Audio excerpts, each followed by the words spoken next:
Don't forget about Gaza. The bombings might have reduced, but they certainly haven't stopped. Israel has violated the truce every single day since the ceasefire. Since October 10th, which is the day of the alleged ceasefire, over 400 Palestinians have been killed and over 1,000 people have been injured. And Israel is still stealing their land. Even their yellow lines, these borders that Israel made up and promised that they wouldn't cross after ceasefire, they're crossing them. In the last 24 hours alone, the Israeli army have been pushing Palestinians to flee their neighbourhoods in eastern Gaza that they promised were going to be safe, such as Tufa and Zaytun. And because of what Israel has been doing to Gaza over the past couple of years, these neighbourhoods are already saturated with people trying to make ends meet and trying to rebuild themselves. According to Al Jazeera, Israel now physically occupies 50% of the Gaza Strip. And to make it all worse, it's winter. Hundreds of thousands of Palestinians are living in thin tents, makeshift tents that aren't waterproof. They're not insulated.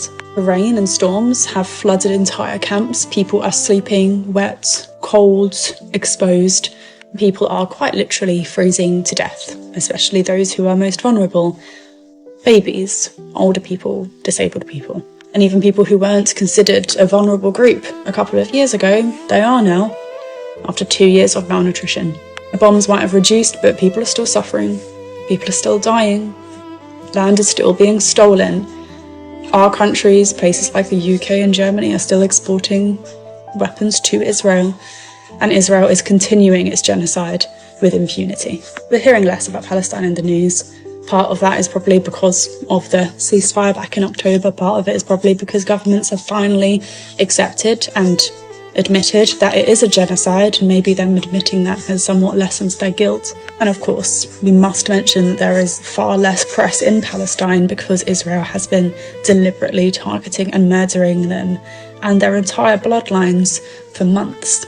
Don't forget about Gaza. Just because we're hearing about it less doesn't mean that we need to stop talking about it ourselves. Palestine will be free isn't just a trendy statement, it's a belief. From the river to the sea, remember?